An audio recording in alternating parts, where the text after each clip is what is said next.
It's time for The Drive with Q on Sports Radio 102.9 FM The Game. Now, here's Q.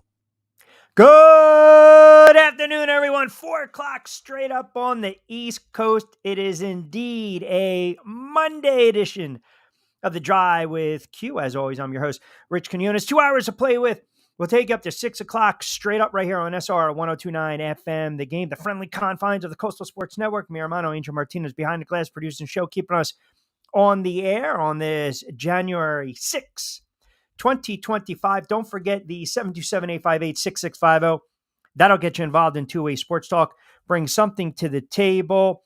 It is indeed a Man Up Monday edition of The Drive, which means we got to man up on some of our horrible predictions, thoughts, opinions, proclamations going into the weekend. The NFL season, the regular season, has come and gone. It is now playoff time. Today, obviously, Black Monday, the head coaching, the firings, the carousel, the rumors, the nonsense, what's going on in Florida, Miami, Jacksonville, the Giants. We're going to run through the gamut. We're hoping to have Llloyd Vance around 5:05, our NFL insider, but we always encourage you guys to get into the conversation, 727-858-6650. So 18 weeks in the books. The playoffs are set.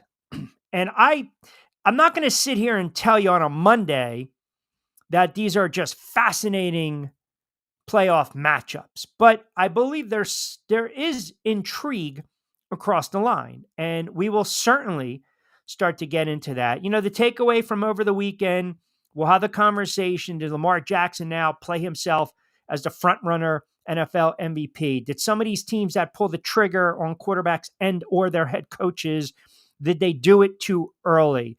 And then, as I mentioned, some injuries. Jalen Hurts, right now, still in concussion protocol for the Philadelphia Eagles. They will get set to take on the Green Bay Packers, who are banged up as well in the wild card game this coming weekend. But as I mentioned, we'll get to some of all the movement, the playoffs. Last night, we thought it was going to be a hell of a contest.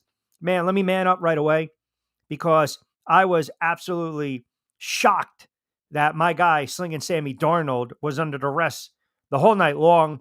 Minnesota not showing up.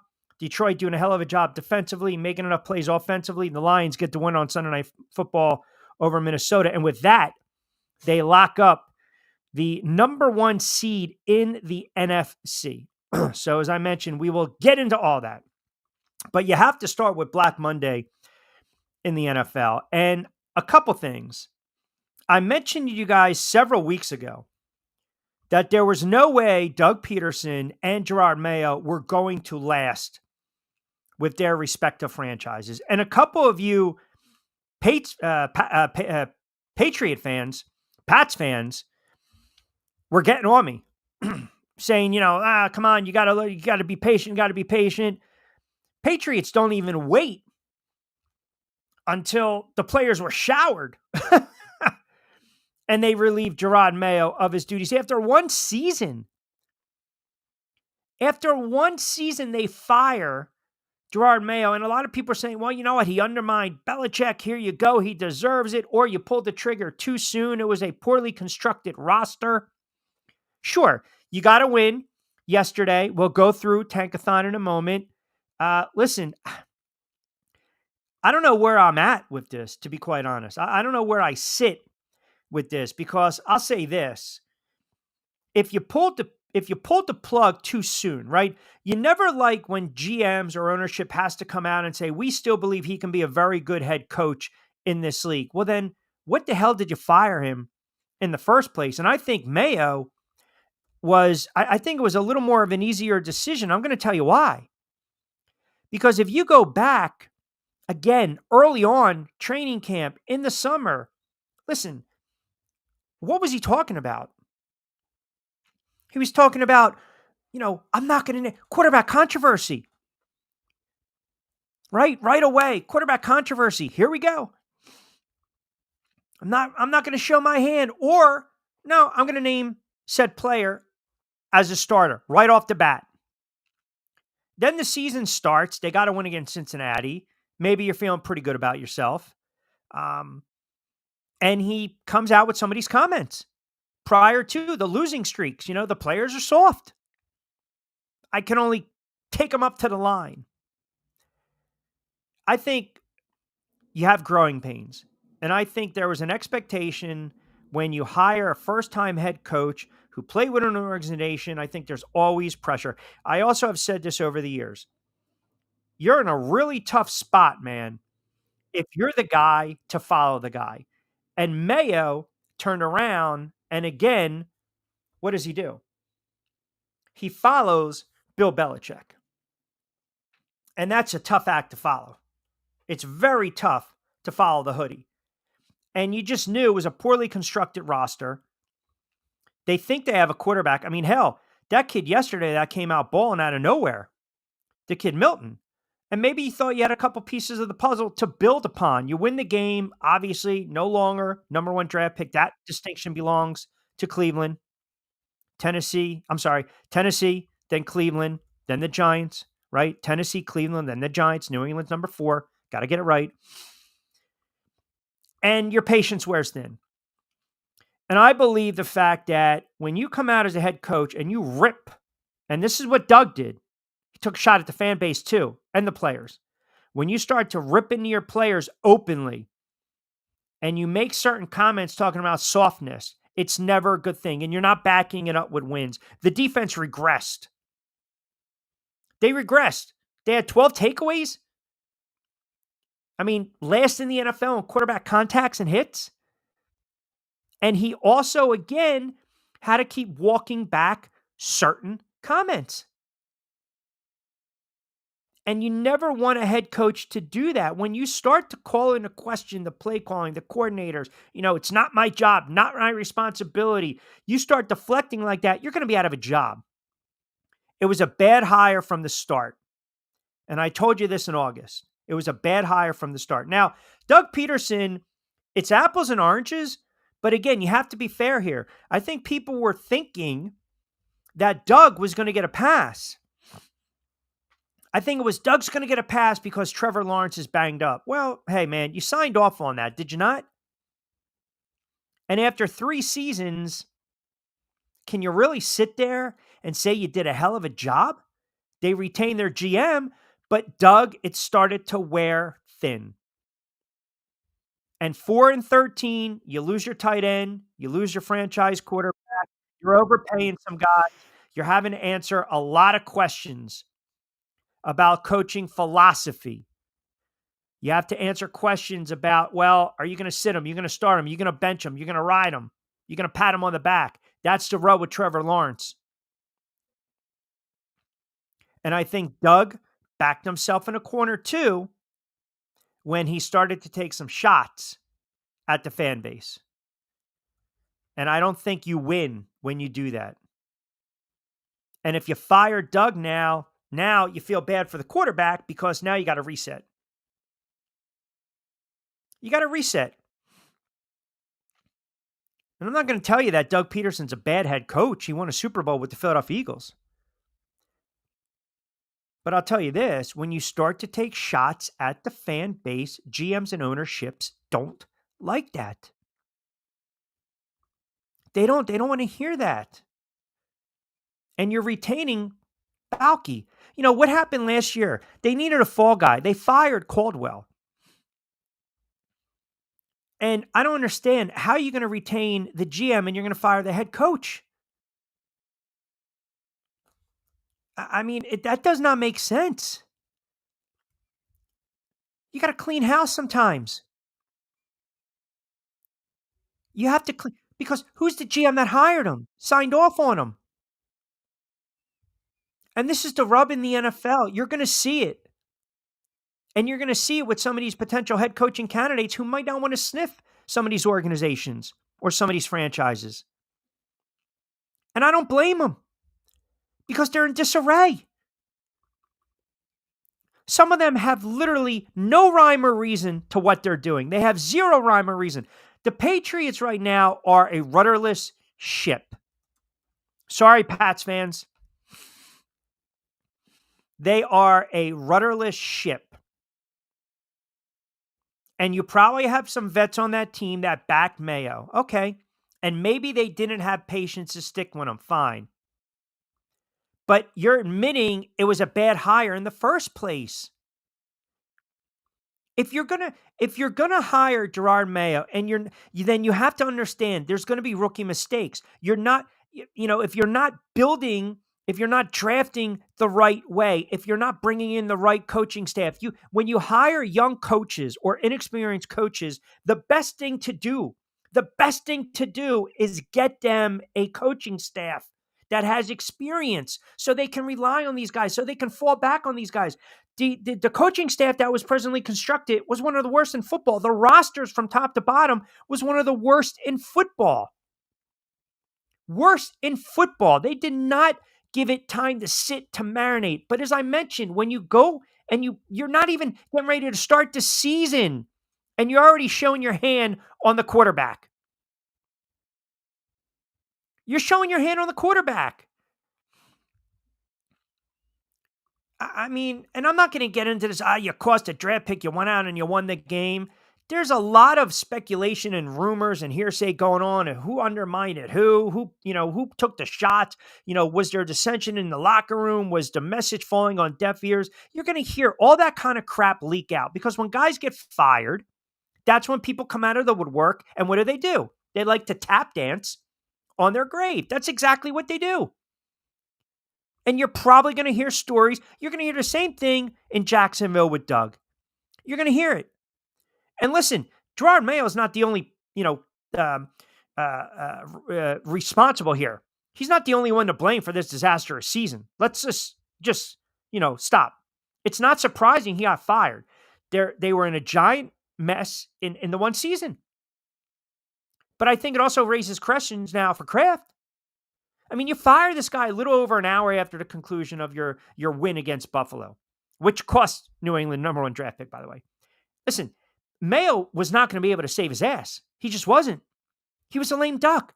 So then why are you, if you were going to fire him, here's the one problem I have. If you were going to fire him after yesterday, then again, what the hell did you even have him coach? You should have fired him before. Should have fired him before. You're going to have him for the sideline for one game? And by the way, we're in the back of his mind. Now follow me for a minute. In the back of his mind, he knows I might be out. I have to win this game, which is going to affect your draft status. It makes no sense.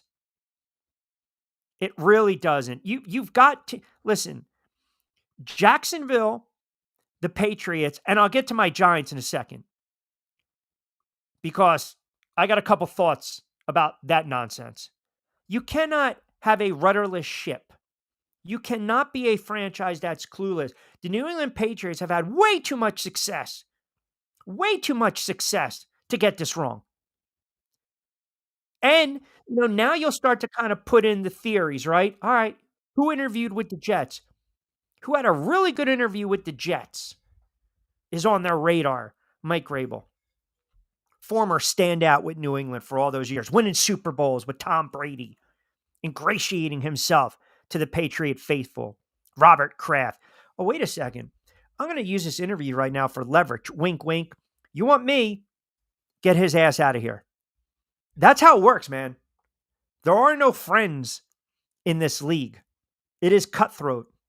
I don't want to hear this contemporaries and, hey, we're all in the same brotherhood. That's BS, man, because there's only 32 of these job openings. Only 32. So when you have an opportunity, man, I'm going to step on you, over top you, I'm going to kick you, and I want that gig. I want that job. So who knows if he's leveraging and the wink-wink deal is in place that maybe they want to bring in Mike Vrabel. And the Jacksonville situation, listen, you paid a lot of money to Trevor Lawrence. He's been injured. It hasn't panned out.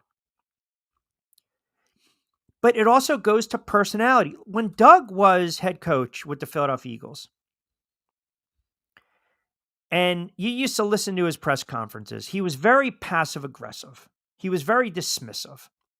And again, you kind of knew that, everyone's going to sit there and say, well, we're not going to fire him. Eagles fired him. And if you really read between the lines, Jacksonville fired Doug after this collapse. And it pretty much, even though the Eagles had a substantial amount more success, it pretty much mirrored the last days of his tenure with the Philadelphia Eagles. It got ugly, man. It got ugly. It really did. And they decided, we're going to fire you after the 2020 season. Took off 2021, let me recharge, spend time with the family, and then he jumped back into coaching. And he took a gig with Jacksonville. I mean, again, can Doug Pederson in the right fit? Is he still a good head coach? I think when you win a Super Bowl, there's something to be said. But it's just the downfall. It's like history is repeating itself right now for this guy. And you just knew he looked like a beaten man sitting up there. A beaten head coach. It's kind of like when Chip Kelly, when the Eagles lost to Tampa Bay, Detroit, Miami. Chip Kelly, he wasn't humble. He wasn't cocky. He wasn't braggadocious. He just stood up there like he was being berated and yelled at, by a buddy or a coworker or a manager, or he was being punished by a parent. Like, just sit there and take it, sucking your thumb. Resign to the fact that I'm done. I'm done. Listen, Lawrence goes down, you got to go back to backups. It's never a recipe for success. But at this point, man, think about it. You can change the name of the players. You can change the color of uniforms. You can change the friggin' venue, the state, the stadium. And guess what? This is the same nonsense that Doug went through late with the Philadelphia Eagles. Crash and burn, man. Crash and burn. Listen, I think Doug Pederson, in the right fit, with a good staff and the right roster, where we heard this before, can be a good head coach. He can be a good head coach. And think about what they did, man. I mean, honestly, think about what they did. He had the balls and the stones to call arguably one of the gutsiest calls and plays in Super Bowl history, right? He went on the record and he kept saying, listen, man, think about it. With Carson Wentz, Sam Bradford, don't look over your shoulder. Hey, drafting to Jalen Hurts. Maybe they didn't see eye to eye, winning that game late against the Giants. And, again, it was a bad look. It was a bad look. But everything went south, man. 4-11-1, your final season with the Philadelphia Eagles. And now, boom, here you go. 18 past 4 o'clock hour, just cranking it up on a Man Up Monday edition of The Drive with Q. We'll take you up to 6 o'clock straight up. 727-858-6650. Let's see what you guys have to say out there before we take a time out. And I promise for the Giant fans, I will get to my Giant take. Jerry, Happy New Year. Wow, that intro was Francis. Thank you. Mayo had no idea what he was doing on the sideline. Jerry, yeah, I mean, you guys got a pulse of what's going on up there. I'm curious. You happy with the move? You're not happy with the move? Do you think they kind of pulled the trigger too soon? I think, and again, this is just my opinion, when you go back and you listen to Jerod Mayo's comments and you're talking about the starting quarterback, if you recall, I went on the air and I said, wow, you cannot, under any circumstances, show your hand and name your starting quarterback. You just can't. You just can't. Like, you got to play that close to the vest, man. You just can't come out. And I don't have a problem just saying, hey, well, you know what? A veteran has veteran experience. We believe that May has some talent, blah, blah, blah. Here we go. But that's not what he did. That's not what he did. And sometimes the best thing to do is just don't even say anything. Right? Don't even say anything. I mean, you're talking about who's outplaying who. Again, I would not have said that. I would not have turned around as a head coach and say Drake May's outplaying Jacoby Brissett. And now you put yourself in a tough spot. And the offensive line stinks. The receivers aren't good enough. So it doesn't matter if it's May, a young kid, or a veteran back there. You don't have the talent to support that. You don't. And the problem is Jerod Mayo started to dance around that topic. It's exactly what everyone is saying up here. He should have been fired last week and let the worst coach on the staff to coach the last game and guarantee a win yesterday and hang on to the first pick. Yeah, I mean, sometimes it blows up in your face. And again, I'm not the proponent of tanking, right? But you can see yesterday what happened in the NFL. I mean, you can see exactly how it panned out, right? GPG, what's up, Q? How you doing on this overreaction Monday? It's a man up. It's a man up Monday. You think Sam Darnold's still MVP? I never said Sam Darnold was the MVP. I didn't say Baker was, though. You almost got bad Baker yesterday, GPG. Let me tell you something. Bucks fans, you are so friggin' lucky that Atlanta, well, we knew Atlanta was going to roll over, or Atlanta was in a dogfight yesterday, but you are so friggin' lucky that they were able to beat a horrible Saints team, because I was sitting there when Baker threw the pick, when he was inconsistent. I was getting, but see, you got bailed out yesterday because you ran for $1.76. No. Baker's not the MVP. Sam Darnold's comeback player of the year. Josh Allen is still the MVP of the NFL. 20 past 4 o'clock hour. We're just cranking it up on a Monday edition of The Drive with Q Rich Quinones here. Me, Romano, Angel Martinez behind the glass. Keep it locked into Sports Radio 102.9 FM, The Game, Southwest Florida's newest game in town. We'll go back to your text messages, comments, calls, thoughts, tweets on the other side, 727-858-6650. Yes, Giant fans, I will give you my thoughts on the news today that the New York Football Giants decide to retain the GM and the head coach. I will try to not say their name. Am I okay with this scenario and this situation? Let's just say the weather is shitty in New Jersey. There's a lot of snow. It is cold. Wake me up in the spring 2026. We will get into that as well on the other side. We're powered by our good friends over at Fresh Roasted Coffee. You just saw the graphic right there. BYP20. That'll save you 20% off your first purchase. And of course, Zen Auto Concepts. Oh, you love to be in Stuart, Florida right now, or Tampa for that matter. The #1 detailing shop in all of Florida. Quick timeout. We'll come back on the other side. Adopt US Kids presents What to Expect When You're Expecting. A teenager. Learning the lingo. Today I'm going to help parents translate teen slang. Now, when a teen says something is on fleek, it's exactly like saying, that's rad. It simply means that something is awesome or cool. Another one is totes. It's exactly like saying, totally, just shorter. As in, I totes love going to the mall with Becca. Another word you might hear is jelly. Jelly is a shorter, better way to say jealous. As in, Chloe, I am like so jelly of your unicorn phone case. You don't have to speak teen to be a perfect parent. Thousands of teens in foster care will think you're, rad, just the same. To learn more, visit adoptuskids.org. A public service announcement brought to you by the U.S. Department of Health and Human Services, Adopt U.S. Kids, and the Ad Council. This is the story of a very special woman. In a matter of seconds, she turned herself into a great mathematician or an entrepreneur. Her knowledge was limitless and still is. She could also make monsters disappear, especially those that lurked in the shadows under the bed. Once, this woman put back together a teenage girl's broken heart, which had been shattered in 1,000 pieces, just by giving her a bear hug. She masqueraded as a regular person at work, but as a superhero at home. Everyone knows her as Gabriella. I still call her Mom. Your hero needs you now, and AARP is here to help. Find the care guides you need to help, complete with tips and resources at aarp.org/caregiving.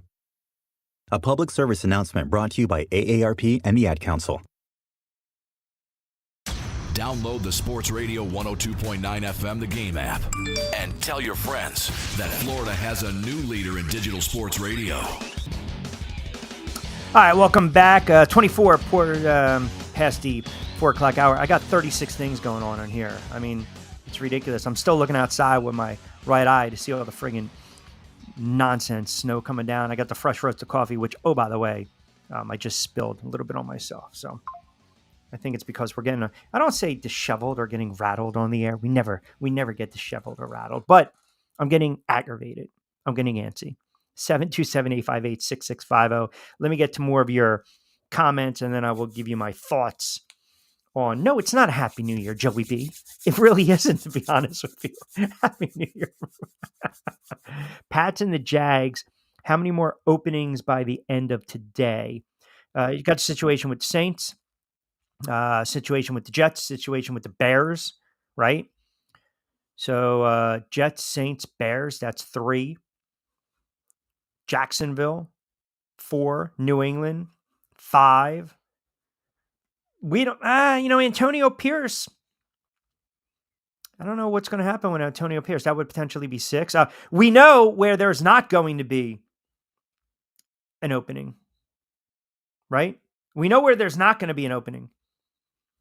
And that would be with the New York Giants. And let me just spend a moment, because I'm watching yesterday this game, and I'm saying to myself, okay, the way the game was called and the way that the Giants were playing the game, it gave me the impression, the perception, it was a borderline preseason game, right? Borderline preseason game. So then I take a step back. I'm like, oh man, these two are probably safe.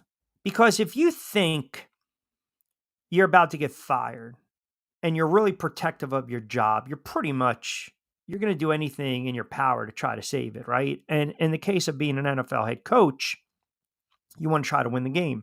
Now, it was already moot with the draft position because the Giants needed the Titans to win, which we know wasn't going to happen. And they also needed the Pats to win. Well, you got 1 out of 2. Cleveland was locked in. The Giants were pretty much stuck to where they were. So they lose the game to the Philadelphia Eagles. Okay, fine. All right. You finish a debacle of a season. A debacle of a season. Like 100 years of friggin' Giant football. And you put together one of the worst seasons in franchise history. Non-competitive, getting blown out, people leaving in the second quarter, the third quarter. You can't win at home. You can't score touchdowns. You can't beat the NFC East. You're getting crushed left and right. You got players coming out. You bench your quarterback. You eventually release your quarterback. You're flip-flopping between a veteran that you thought was maybe going to be a bridge quarterback to a kid in Tommy Cutlets and Danny DeVito, which you know can't friggin' play. Every week you look like a beaten down, trodden person. And you got the GM to thank to that. And then what does John Mara do today? John Mara comes out, doesn't even let this marinate, doesn't even sit and wait a day or two. Comes out right away and says, GM Joe Schoen and head coach Brian Daboll will be back. Okay? We'll be back. Doesn't even let it linger. Doesn't even let it sit. Doesn't even sit down with Tish. And here we go. Let's talk about it. Let's think about it. Let's be judicious here. Let's take a certain approach. Do I want to turn around and fire the head coach and keep the GM? Do I want to turn around and fire the GM and fire the head coach? And then all of a sudden I got to bring in 2 new cats. Do I want to keep going through the fact that hired McAdoo didn't work out, hired Shermer was a disgrace, hired Joe Judge was an absolute abysmal abomination? Do I want to fire Brian Daboll, who was the coach of the year? And then you got to sit there and you come out and you basically saying, I'm retaining these guys. Okay, fine. You're retaining these guys. Here's the problem with saying that. They are lame duck head coach and a lame duck GM entering 2025. You know it, and I know it. So then what the hell are you bringing them back for 1 year where what? They can spend like a friggin' drunken sailor. They can make horrible draft picks, draft choices. They can try to sign players that aren't going to make an impact within 2 to 3 years. By Mara coming out and basically saying, I'm losing patience. That was your cue. They should have fired Brian Daboll after the loss. Again, After the loss to the Carolina Panthers, I came on these airwaves and said, enough. It's insanity. It's absolutely insanity that you have to watch this nonsense week in and week out, year in and year out. I mean, there's no justification. There's none. None. You go 6-11 in 2023. You lose 7-8 in 1 point. Okay? You turn around, you pay Daniel Jones after a great season in 2022. You win a playoff game on the road. You get waxed by the Philadelphia Eagles. You still can't sniff the Philadelphia Eagles. You can't. You get blown out last year to the Raiders, the Cowboys, and Washington. You don't show up for 4 to 5 to end the season. You don't fire the head coach. You come out and say, we've done everything to ruin this kid, Daniel Jones. After he's coming off a bad injury, you put the expectation he's going to be 100% healthy. Okay, you can't win at home. You can't win in the division. You can't beat the Eagles. You've been non-competitive with some of these games. You had 10 losses in a row, 11 out of 12. Your defense sucks. Your offense is inept. And you're going to keep the head coach. Oh, you got rid of Wink Martindale, which was the right move. What the hell did you turn around and hire him for the first place? Brian Daboll, here, Mike Kafka, here are the keys to the offense. What offense? And all of a sudden, you're going to take, again, play calling away from Mike Kafka. There's no justification, and you should not come out right away and sit there and say, we're going to retain these guys so they can be dead man walking after what? A 2-7 start? A 2-7 start. And I'm supposed to sit here as a fan, as a Giant fan, and I'm supposed to be okay with that? It's embarrassing. That's not how you run a franchise. You don't run a franchise like that. There's no justification. Look, you can lose in the NFL. You can lose. Carolina loses a lot of football games, but you saw a little juice, a little life from Bryce Young. You see they're trying to build something. The worst mistake for the Giants was winning a playoff game. That was the worst mistake. This GM, his decision-making, it's been horrible. It's been horrible. Come on, man. You give Daniel Jones $160 million. You trade for Darren Waller that wanted to wrap in the offseason and friggin' retire. A third-round pick after one season. I want to sing. Go sing. You draft Evan Neal, who was considered a top offensive tackle. He's a bust. You know why? It's because ownerships of some of these teams are so stubborn and they don't want to have egg on their face. They don't want to admit they made a mistake. Mara does not want to admit he made a mistake. He doesn't want to be an owner that is hiring and firing guys at will. But then the GM signs a backup in Drew Lock, and what? Drew Lock can't beat out Tommy DeVito. I mean, again, you guys know I don't like the term tank. I don't. It's an ugly, ugly quitter's mentality, nasty word. But I'm watching the game yesterday, and I'm texting my buddies, and I'm kind of joking. I'm like, you know what? These clowns might win this friggin' game. And then you realize on a couple fourth down plays, they elect to punt and not go for it. And that pretty much told me that they weren't going to get fired, that the head coach was safe. Because if you think your job's in jeopardy, you're going to try to go out your way. If I'm going to get fired, I'm going to screw the franchise with a draft pick, and I'm going to try to win the game and show that I'm all in. Nope, not happening. No, not happening. It's just unbelievable. Unbelievable. I can't do it. I can't. 727-858-6650. Jerry, Rhode Island, Mayo, he did that last week telling media Gibson was going to start because Stevenson has fumbled too much and then started Stevenson. Yeah, listen, some of these coaches are clueless. Some of these coaches, and the other thing too, Jerry, to your point, Mayo, Pierce, Doug, former players. They were former players.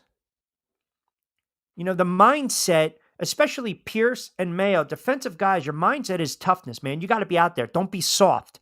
Yeah, but you don't say that in front of the microphone. You don't say that during a press conference. Mike Grable, I can see him if he takes the Jet job. He's going to turn around and, mention to one of these reporters, that's a dumbass question.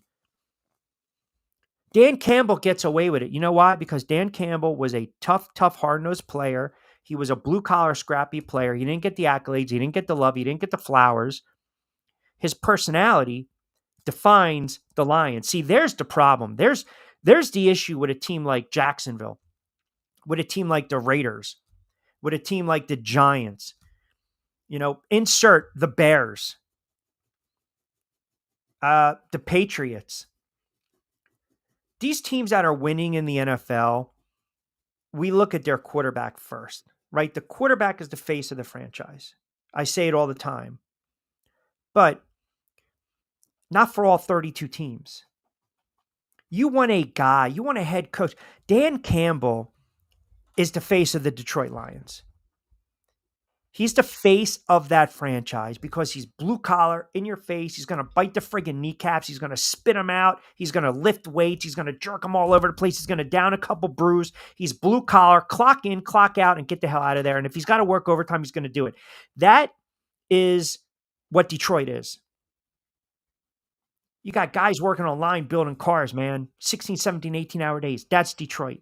Campbell is the face of that franchise. He's the perfect head coach for that franchise. These other teams that I mentioned that have no head coaches right now, you got to have a guy that's going to be the face, especially if you don't have quarterbacks, especially if you have a rudderless ship, period. And that's what they're still looking for.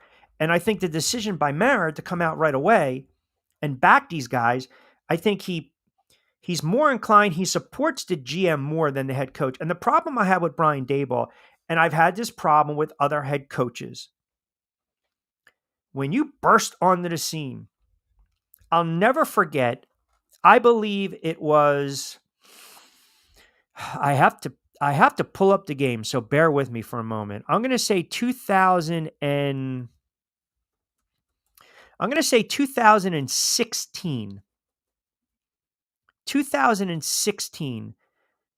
Because Doug Pederson, Shermer. So you had Kelly, and then you had Shermer, and then you had Doug. So 2016, Doug Pederson's first year with the Philadelphia Eagles. And I believe, and I'll never forget, Carson Wentz started 16 games. And if you guys, Eagles fans, can remember, there was a game, and I'm going to say it was against the Baltimore Ravens. I'm pretty positive it was against the Baltimore Ravens. And they were on the road in that game. And they tied it up late. I think it was like a 4-yard rush by Carson Wentz. So now you're sitting there 27-26. And I remember at the time I was out, and everyone was talking about, oh my God, you got to kick the field goal. You got to kick the field goal, go into overtime. You know what Doug did? He went for 2. And the argument the next day with all the talking heads was, how can you go for 2? You kicked the field goal. You just screwed a young quarterback out of a win. No. What Doug was telling you at that moment, this is who I am. This is who I am. I'm an aggressive head coach. I'm going to try to win the freaking game. That resonated with that locker room. And obviously it bridged to success going into the next season and ultimately winning a Super Bowl with a backup and a cast of characters. That's not who Doug is anymore. He's not that guy. Point being, Brian Daboll, first game as head coach of the New York Giants, on the road, Tennessee. We tie it up. We're not kicking the extra point. We're going for 2. Where's that guy? When you lose your identity, you're in trouble. And that's what some of these head coaches have lost. They've lost their identity. They've lost their way. And these franchises right now, you can see, they're pretty much SOL. If Q hears the name Brian Daboll, he'll combine like a nuclear reactor. Daboll is the biggest knockoff. Then McDowell's is coming to America. They have the Golden Arch. we have the Golden Arches. I just can't take it, to be quite honest with you. I'm confused with Jerry Jones. Claims Mike McCarthy's a good coach and fits well with Dallas. So why hasn't he committed already? It's a very good point, Rick. And I think I have a theory on that as well. Jerry Jones, what Jerry is doing right now, Jerry is your buddy at the bar who likes to date. He's not going to settle down with anyone. He's not going to do that. So he might come to the bar with a brunette. And then the brunette goes and she meets her friends and she's on the dance floor doing whatever she wants to do. And your buddy is the one that's waiting to see who's walking through the door. It's going to be a redhead. It's going to be a blonde. Again, that's kind of what Jerry Jones is doing. Jerry Jones is going to wait to see the other dominoes and the shoe to fall before he makes his decision on Mike McCarthy. And I don't care what anyone tells me. And this is just my opinion. So take it for what it's worth. If it's not worth anything, it's not a problem. I don't take it personally. I believe someone within the Dallas Cowboys organization is telling Jerry Jones or whispering to Jerry Jones or maybe having a drink with Jerry at the bar or in the suite or the box or the airport, the airplane, the private jet. Hey, man, why don't you make call Dion? Just flirt with him a little bit. Just gauge, because he wants to make a splash. That's all he's concerned with. Remember, he wanted to draft Johnny Manziel. The Dallas Cowboys, look, Philadelphia Eagles fans and Washington Commanders fans got to be giddy today. Why? Because it looks like the Dallas Cowboys are going to keep Mike McCarthy and the Giants are keeping Brian Daboll and Joe Schoen. They got to be giddy. Those three are just not equipped to be in the positions they're in. Mike McCarthy has had very good regular seasons. You win 12, 13, 14 games, whatever it is. But in the playoffs, they falter. That's the bugaboo and the knock on the Dallas Cowboys. But I believe Jerry Jones is looking to see if there's a better opportunity out there first, which is Bush League if you still have the head coach under contract. But he said, again, a couple different things. And that's why, the Bears have requested an interview. Look, I'll ask you this. What's a more desirable job right now? What is a more desirable job in the NFL at this point? Is it the Dallas Cowboys or is it the Chicago Bears? Right? Is it the Dallas Cowboys where you have a meddlesome owner who is not going to change, or a franchise that's been cheap and they just reshuffle GMs and head coaches, but you think maybe they have a couple pieces in place and they have a young quarterback? What's the more desirable job? You might get on national TV more if you're coaching the Dallas Cowboys, but do you want to go through that nonsense? Right? And Jerry Jones hasn't responded yet. So what's he doing? Is he waiting to see if there's a better offer? Is he trying to make some calls? Or is he basically kind of just, what, Mike McCarthy, kind of blocking him? If you sit there and you said a week ago you like the direction, you're praising Mike McCarthy, but you're not going to commit to him, that comes off as very insincere, right? Pretty false, pretty fake. 727-858-6650. 727-858-6650. Drake May equals robot. Joe Milton III equals athlete and a baller. Will hide a lot of bad play calling.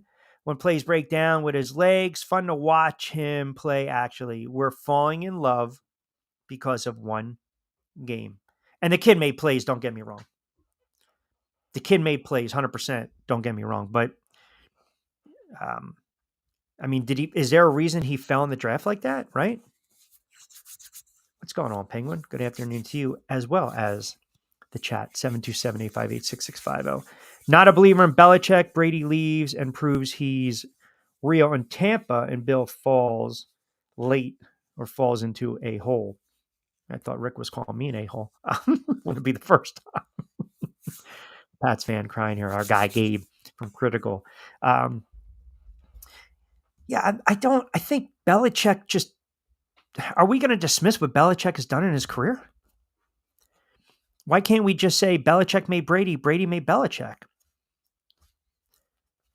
Man, you would kill as a fan to have a 10th of the success that the Patriots have had, a third of the success that the Patriots. And I think it was an aberration with Brady. I think everything worked for him that COVID year. Tampa, great run, hosting the Super Bowl. It's a Cinderella story. It's a Cinderella ending. I believe Belichick is eventually going to be back in the NFL. He gets pinched for what, $1 million or so if he wants to break that contract to UNC. 727-858-6650, 727-858-6650. Daboll stays, but ownership says they are out of patience. By week 6, is he still the coach for the Giants? Yeah, that's my whole point. That's my whole point. Like, what's the point of coming out and saying what you said? Because you're going into the season, unless John Mara comes out tomorrow or next week and you commit, if you're going to go all in, then go all in and say, look, I've extended Brian Daboll and Joe Schoen for 2 more years. That's it. For 2 more years. Instead of just being a dead man walking or a lame duck coach. 727-858-6650. I'm just looking at the comments. Tyreek Hill refusing to go back in the game. I saw that. Business decisions being made on week 17. Amazing. It's not so much the inmates running the asylum. It's just, I think there's a disconnect with Tyreek Hill and what's going on in Miami. And there's this frustration. But look, Tyreek Hill decided to what? He wanted to take the coin and not chase rings. He wanted the coin. Did he not? 727-858-6650. All right, quick timeout. We'll come back on the other side. Joey will have last comment before the... Oh, look at that. Just whoop, whoop, like little peep show goes in and out. You got to get that quarter in there. Right? You got to get that quarter in there. 727-858-6650. Hoping to hear from Llyoyd Vance in the 5 o'clock hour. We'll run through the gamut. NFL, playoff pitcher, wild card set. You got the matchups as well. We'll get into a little more of the MVP race. And again, Black Monday in the NFL. Already some coaches, their heads are rolling. We'll get your thoughts on that. 727-858-6650. Keep it locked in. We'll take you up to 6. Hey, Dad, your prescription will be ready in just a minute. Hey, Dad, your laundry will be ready in just a minute. Dad, your lunch will be ready in just a minute. Hey, honey, why don't you take a minute? When you help care for a loved one, you give them as much time as you can, making sure they're safe and comfortable. But it's just as important that you take some time for yourself.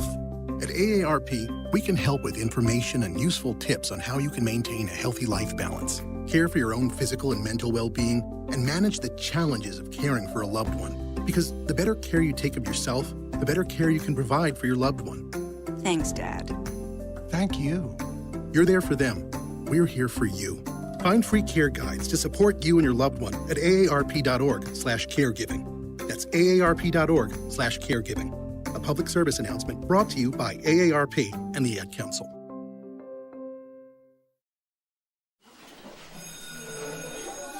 All right, class. Let's hear what everyone did this weekend. Jill? Well, I raised my older sister to a big oak tree. It was at least 100 years old. My mom said I must have set a record or something. And then we went down by a stream and perched up on this huge rock and saw all these little minnows swimming around way below us. And then I rescued my little brother from an evil slug king who was guarding him at the bush fortress. And my sister and I brought him back to our super twig fort for safety. And then we all laid out and told stories until it got dark. And the Big Dipper led us all the way home. Wow. Awesome. Where were you, Jill? Yeah. We went to the forest. It's not that far away. Anyone want to come this weekend? Ask your parents to take you and your friends to the forest this week and find the fun, adventurous you. It's closer than you think. Check out discovertheforest.org. Brought to you by the U.S. Forest Service and the Ad Council.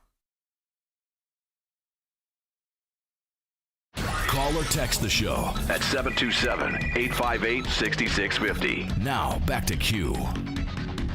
Hey, bumper guy, welcome back. Fast approach to 5 o'clock hour. You guys are fantastic. Coming in with the comments, 727-858-6650. No, this is not a Death Star microphone. No, I don't need any quaaludes to calm me down with my Giants. I see some of the comments to my left. I see some of the comments on Facebook. I see some of the comments on X as well. 727-858-6650. Are the you know what? We have not heard from the Bunker Boys today. Very interesting. I think the B-Boys should be nervous. And I'm going to tell you why.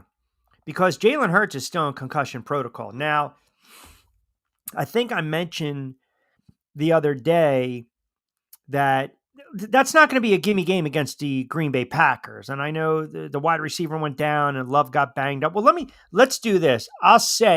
So here's where we're at wild card. Saturday, 4:30 CBS.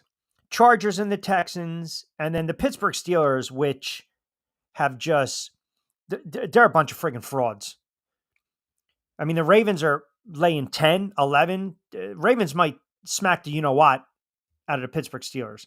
Sunday, the Broncos and the Bills, that's going to be a very fun game to watch. Packers and the Eagles, 4:30. I thought maybe that would have been an 8 o'clock affair.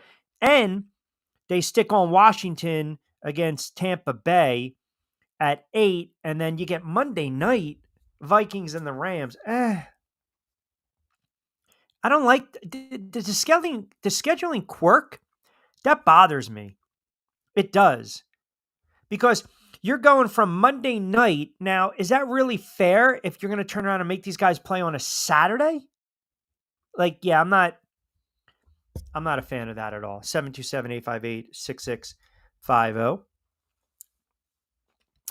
Even Bears fans, a.k.a. Devin Studio B, even laughing at the Giants today. Well, the Bears got their issues. They got their issues. I don't know why you guys are fixated on my snow mic.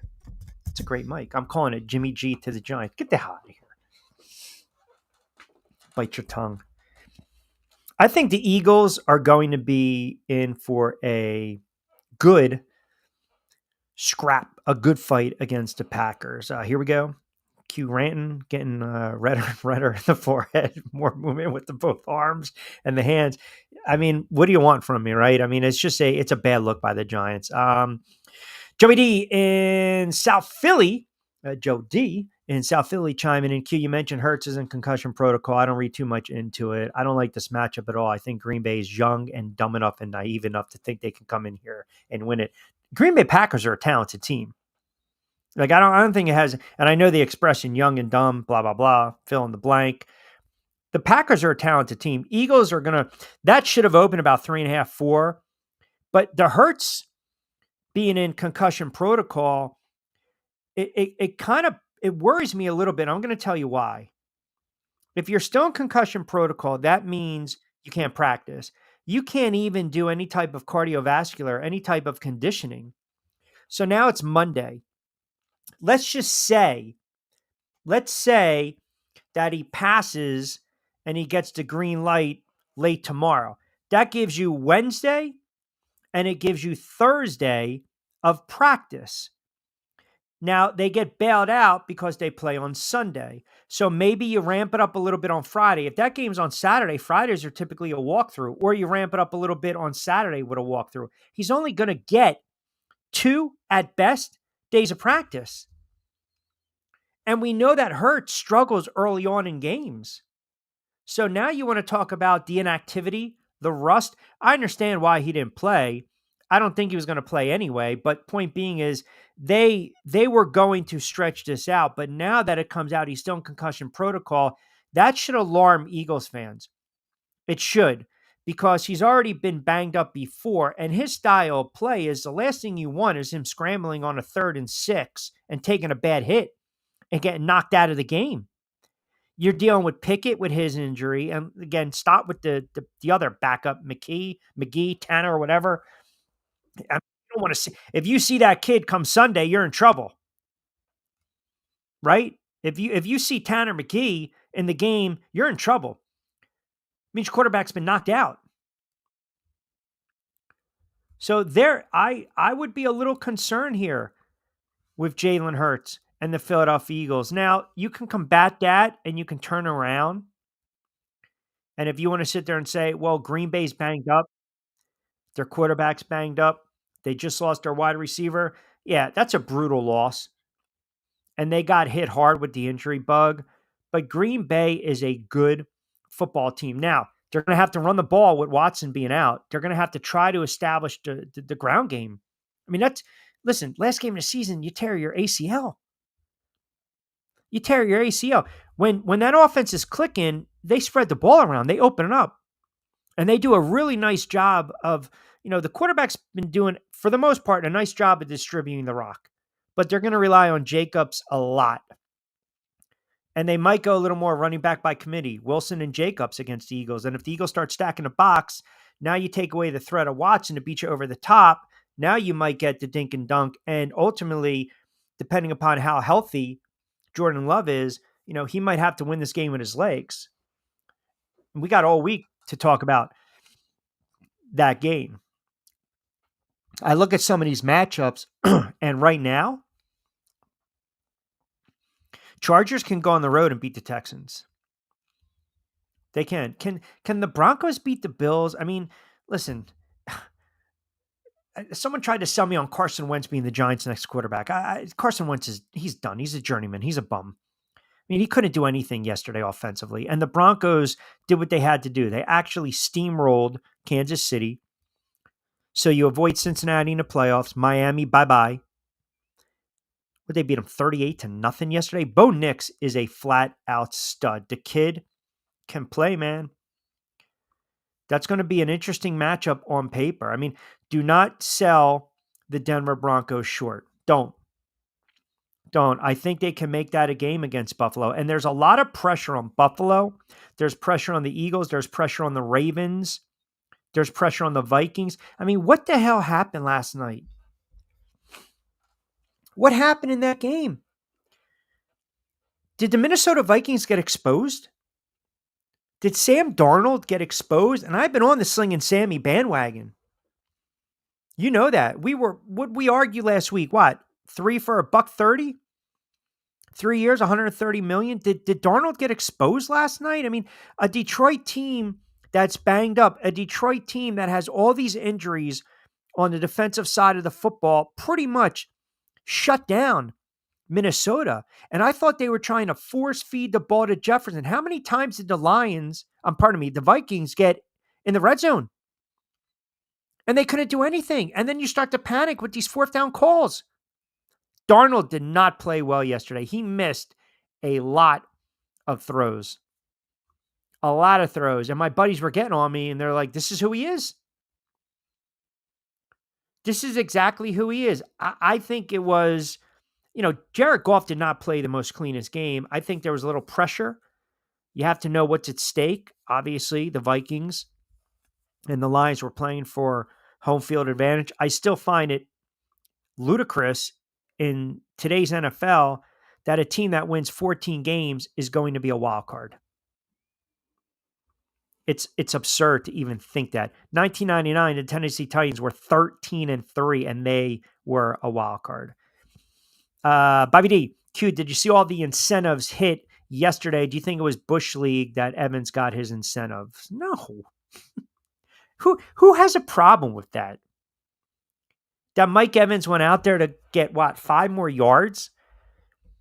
11 straight seasons of 1,000 yards? I don't have a problem with that. I told you on Friday and then Saturday on the audio version, if you listen on SR 1029. I know you guys love to see the face, but still, if you listen to Saturday's edition, the incentives, Geno Smith, the B-Boys decided to come out and play on a Man Up Monday. I wonder if the reception's good in the bunker. The line of 3.5 was disrespectful this morning. Not worried. Talking about the Eagles and the Packers. I didn't know they get good reception in the bunker, Angel. Did you know that? I was not aware of that. That is a courtesy hometown line. 3.5. Now you're gonna get the novices coming. Oh, you know what the line's telling you? This is what the line's telling. Shut up. You have no idea what the line is telling you. You just don't. Dan, Big time Lions fan chiming in. Q, I was not worried at all last night. I think you actually saw the defense play one of its best games of the season. To your point, yes, the Vikings were definitely skittish. And I think Slinging Sammy, as you say, reverted back to seeing ghost. I was very disappointed with what I saw last night by the Vikings. What did I say on Friday? I said I thought the Vikings were going to win the game, and my rationale was this: they were going to be able to stop if Detroit didn't convert their fourth down plays, and I also believe the Vikings were going to be able to move the ball and score 24 to 28 points, and the Lions would have had to match that. And if they didn't convert, they would have lost by 10. I'll man up. I was 100% wrong.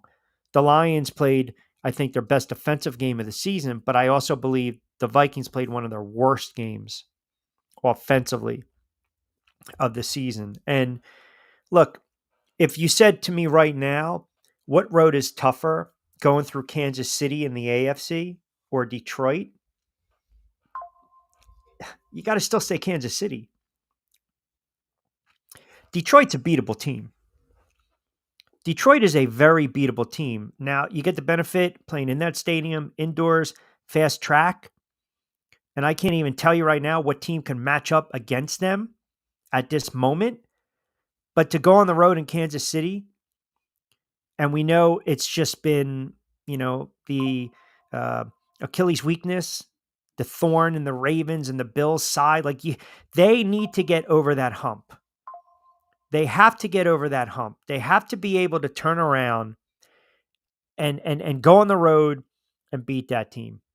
And if they can't do that, they're never going to be able to do it. If not now, when? That's how I look at how the AFC shakes out. John chiming in. Q, what do you think of the Falcons considering benching Kirk Cousins into next season? I mean, that's all that money you paid Cousins, and you're going to have him sit behind Michael Penix. I think if there's someone out there who is willing to trade for Kirk Cousins, they're probably going to take on that contract. Can you get a second or third round for Cousins? Maybe. 727-858-6650. 5 o'clock, straight up 16 to books.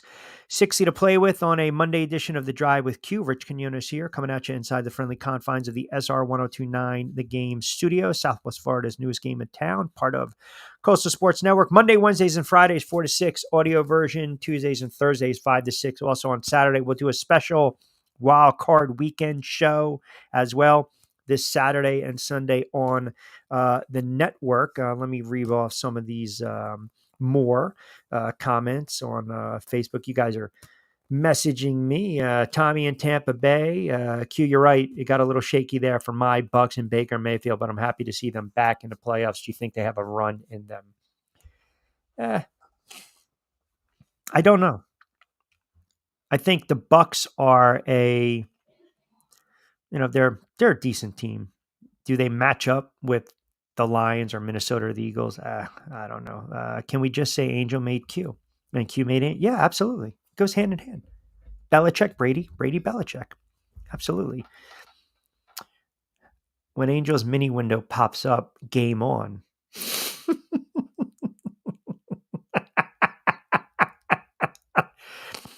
Oh, Mickey decided to wake up from his nap. You have an opinion. See, here's the problem with Mick. He can take all the shots at me. Here's the problem with put the comment back up. Here's the problem. He's sitting there and he's typing away. And Mick's probably just sitting there drinking his Ensure, reading his newspaper, tapping on the old typewriter. And he's sitting there, Rich, you have an opinion. Rich, a-hole shit? A-hole? Or are we going, holy, what are we trying to accomplish here? Is he calling me an a-hole? Or is he saying, holy shit? Maybe it's like, did you ever see the movie Misery when the N didn't work on the typewriter? So poor James Caan kept typing away. I mean, come on, Mick. What's he saying? A-hole? mean, it's right there. Let the viewing audience decide. Rich, you have a opinion. And it's and, by the way, because you have a vowel in front. Oh, Rich a-hole? Shit. Okay, fine. Fine. That's fine with me. I understand. 727-858. Picking KC and the Eagles in the Super Blow. There we go. That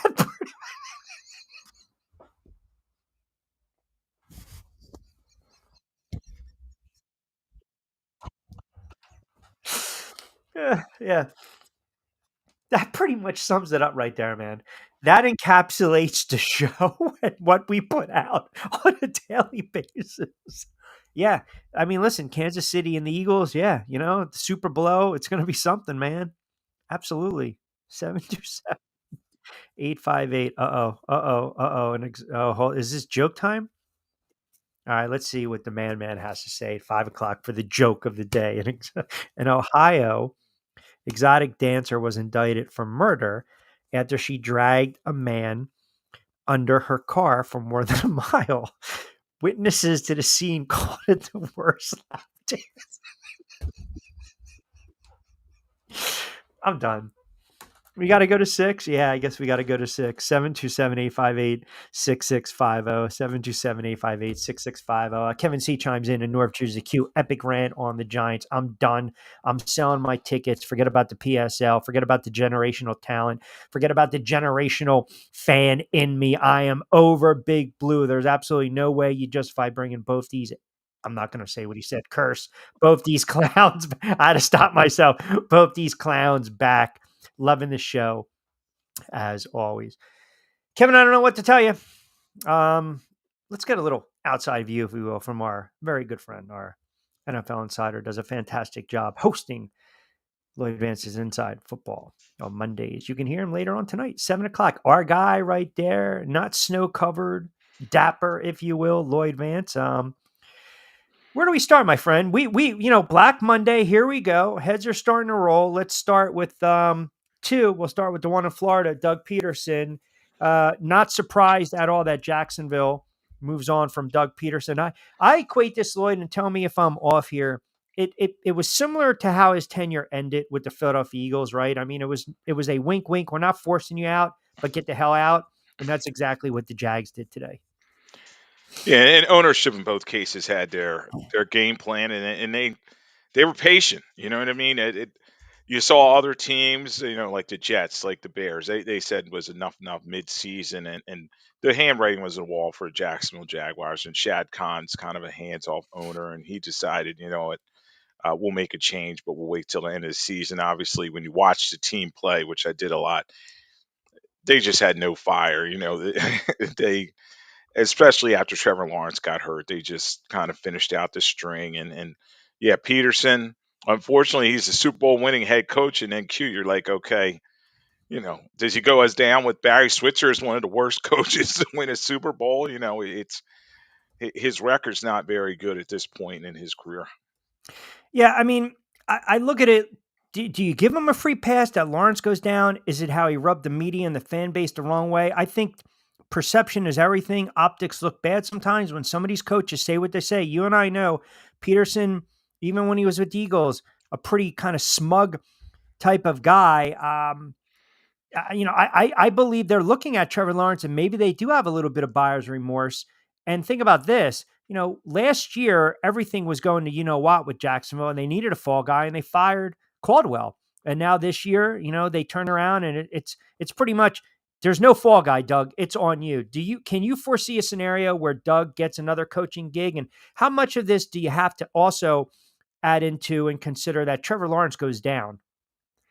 Yeah, there's a lot of factors in this, Q. But when they hired him, he went in there and said he's a quarterback whisperer. He's a guy that's going to get Trevor Lawrence right and get this team moving in the right direction. Obviously, they've underachieved ever since they got Lawrence and not a lot of playoff success. And that's what he said he was bringing to the table. And I think a lot of it is with Doug Peterson, his past success. He had a very good staff with the Eagles in 2017 when he won it all, Frank Reich and guys like that, that were veteran leaders and got that team to perform at a very high level. So, he was on his own in Jacksonville, kind of hired a brand new staff because some of those guys moved on and it just didn't work. And yes, the injuries to Lawrence didn't help, but I think a key thing is that offensive line. They just never fixed it for Jacksonville, and it's going to be interesting. Trent Baalke is the general manager there, former Niners guy, and you wonder if he's going to survive this thing Yeah, as yeah. well. Listen, you retain him, and you got rid of the head coach, so it's always a interesting case. All right, then you look at what's going on in New England and what's transpired with Jerod Mayo, and I never liked to hire in the first place. You and I discussed it. We thought Doug Pederson, we thought Mayo were going to be out of jobs, and also Antonio Pierce, kind of a wait and see approach there with the Raiders, but I think Mayo screwed himself early on when he mentioned that a rookie quarterback was outplaying a veteran before the season even started. He hurt himself by calling out players, calling them soft. I think he hurt himself when he was flip-flopping and wavering, and, a couple of the Pats fans chiming in, I'm going to start one guy, then I'm not going to start, I'm going to pull. I mean, it was a debacle from the get-go. But here's, again, it's nitpicky, but it is a bad look. If you know you're going to fire him, then what the hell did you have him go out there and coach Sunday? And you picked up a win that screwed your draft positioning. Yeah, and I think that Robert Kraft had made up his decision before they even took the field, and yeah, he had buyer's remorse because they went out there, and then he puts Joe Milton out, and Joe Milton's the type of guy, he's going to make some plays out there. He may not be a week in week out starter, but he got it done, and they got the W. But the thing is with Jerod Mayo, it was an odd choice from the get go. He's a very young coach, didn't have a lot of experience other than underneath Belichick those last couple underachieving years. And they said that him and Kraft had a contractual, agreement for him to take over that job once Belichick left. And obviously Kraft was right away. He was like, he was not the right guy. And maybe they should have taken a longer look around the league. I think he would have bought himself some leeway if he had started Drake May from the get-go and kind of said, okay, I had a rookie quarterback, learning year, but he went with Jacoby Brissett. Brissett actually won, the opener against Cincinnati and a few other games, but then he flip-flopped, and it was just no game plan. And that's the thing what these owners are looking for. Whether you're a McVay disciple or one of these veteran coaches, they want a guy that's going to be able to come in there, have a documented game plan, and then execute on it. And then that's what a lot of these coaches that are being fired, they just couldn't execute, or they just didn't have an overall plan. So if you go by that, tell me if you subscribe to his theory at all, that Mike Vrabel is using the Jets interviews as leverage because ultimately he wants the New England Patriot job because of his ties to the Pats. I get it. Mayo has ties to the Pats. They had success. Vrabel was always a Kraft guy at the end of the day. And, you look at Vrabel and his track record coaching the NFL. All right, maybe it doesn't pan out second time around. And that's kind of a wink, wink. I'll use this, right now. I'm an appealing opportunity for the New York Jets. They're looking at me. Maybe Chicago is looking at me. Here we go. Let me interview. Wink, wink. If you're going to pull the trigger. And then, we can sit down and talk. Yeah, and the thing is, Q, with Mike Vrabel, he's available. The NFL kind of changed the rules this year that teams can't bring in the assistants, and you knew a lot in the past. Like teams knew who their guy was; they just had to wait for him to be done. Think about Shane Steichen a couple years ago and Jonathan Gannon. But it's a situation now where they have to wait on everybody, and then they'll open up the window a couple weeks. I think late in the playoffs or somewhere around there. But Vrabel's available, well-respected coach. Yeah, the Jets, maybe they finally got it right, bringing him in first. Take a look at him. He is a leader of men, and he had a proven track record with the Titans. It kind of didn't end well there, and it will be interesting to see if the Patriots get in the mix. But yeah, Kraft definitely should take a look at him as well. Yeah, I never understood why these guys get fired and then ownership or GMs come out and say, well, you know what? He's a hell of a head coach. We believe he can be a hell of a head coach one day. Okay. I mean, yeah, what are we doing here? Pierce, we don't know what's going to go on. We obviously know that there are vacancies in the NFL. One of them is not going to be the Giants. I kind of already went on my rant and my thoughts on Joe Schoen and Daboll both being retained. I think the ball's been dropped since Gettleman. I think they hung on to Eli too long. They forced Coughlin out. They made a mistake, obviously, when McAdoo, Shermer, Judge. my only gripe, well, many gripes, is that Mara already came out and said, I'm losing patience, but doesn't really give any type of ringing endorsement that, hey, these guys are long term. Like, we're going to run it back with them. But if you're doing that, you're basically saying you're fighting for your job going into the season. You are a lame duck. So then what happens when they're 2-7? You know what happens when the pressure's on and then you get to panic mode and then you're desperate or you're irrational and you make bad decisions, bad choices, bad draft picks, bad signings. And I equate it to this. It's when I'm calling a fight and I'm seeing a kid in there, or I'm seeing a veteran fighter who's starting the fight off, or he's a natural orthodox fighter, and then for some inexplicable reason, he turns southpaw because he doesn't have a plan B. He's doing it not out of necessity because he's scared. He has no clue what the hell's going on. So for Mara to turn around a day after and come out with the statement and bring him back and not commit to at least 2 or 3 years, and then if you want to get rid of him, but at least commit, go all in. And he's not doing that. He's basically saying they're coming back for 1 more year. So then what the hell happens if you look at their schedule and their lack of talent on the roster when they're 2-7 after 9 games? Then what? Then what? Like, it's inevitable what's going to happen. Unless they go and win 10, 11, 12 games and make the playoffs, these two are done. So then why not just start over and blow it up? Why? Because you don't want to be one of those franchises where you're hiring and firing people? I got news for you. You are, because you haven't been a friggin' winning franchise in 20 years. Yeah, he didn't want to wipe the egg off his face this season. He said, "All right, let's run it back. Let's give him one more chance." Maybe they probably had closed door meetings where Daboll and Schoen were like, "Look, we give us one more chance. We can do this. We'll fix it to the draft." You're going to start seeing a couple fall guys on the staff. They'll probably get rid of like the cornerbacks coach or somebody like that. But we know what the real problem is with New York Giants. They just don't have a lot of talent in a roster, and that's Joe Shane's side of the ball. And then offensively, they've underachieved, particularly they signing Daniel Jones and letting Saquon Barkley go, never really fixing the offensive line. Um, it's just been a mess. So yeah, Q, I have to agree with you. If they bring back the same group, the results are just going to be insanity. The same thing over That's right. again. Yeah. So, Yep. it's going to be interesting.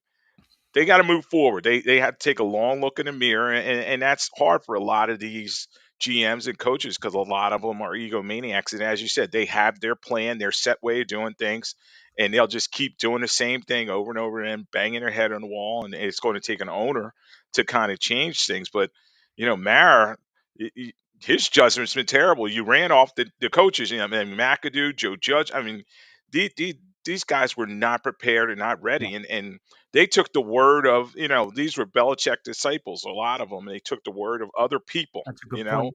and he's got to decide which way to go. A lot of times it may be a young coach who you have to get a longer leash to. Sure.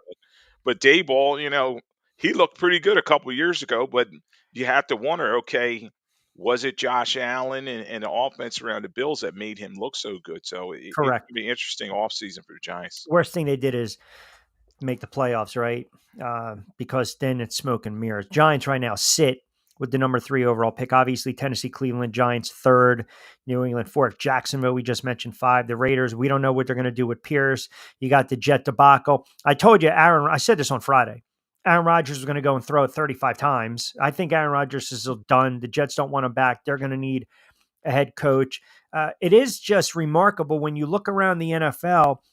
We knew some of these games were going to be a little goofy yesterday, right? And to be honest, if you're playing, you're again, coaching a certain way, you're almost saying, I'm not going to get fired, right? Let me get the GP Gasbom guys comment. I like to see where Llyoyd is on Todd Bowles being a good coach for the Bucs. Now he is a unabashed Bucs fan. They want that Baker Mayfield, stick him in the Hall of Fame right now. Stick him in the Hall of Fame, right?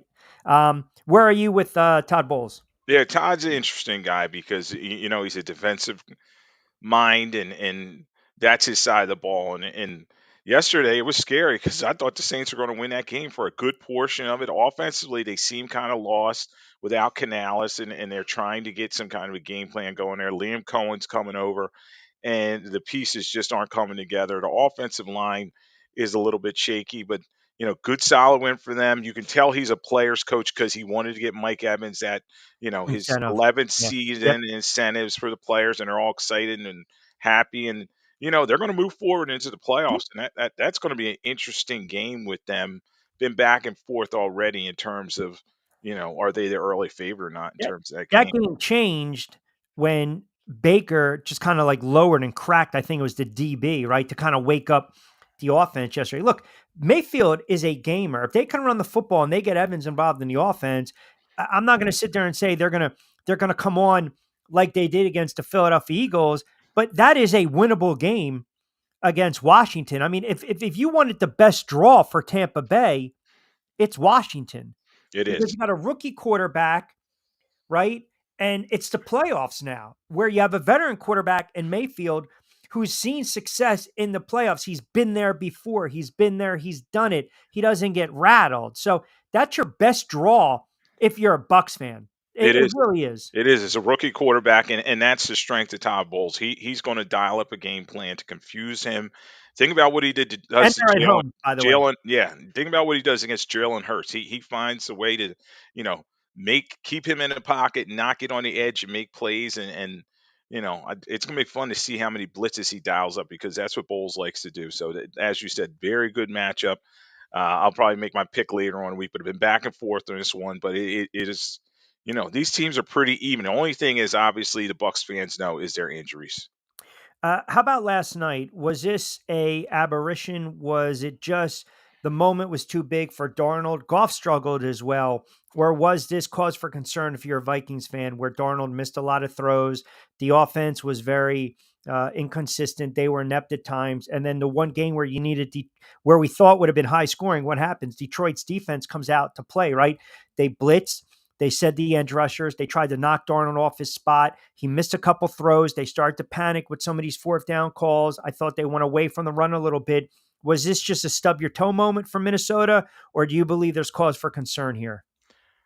Well, Minnesota's a good team, and they just may not be a good matchup for the Lions. The Lions do a great job in terms of Aaron Glenn, the pressure that he was dialing up that you were talking about. They were able to get home a lot, get Darnold off the spot. You and I had talked, and I said the pressure is going to be the key with him. If Yes. you get in his space, he's going to make some mistakes, and he did. There were a couple passes actually could have been intercepted that weren't, but they were harassing him early and often, and it's no name guys.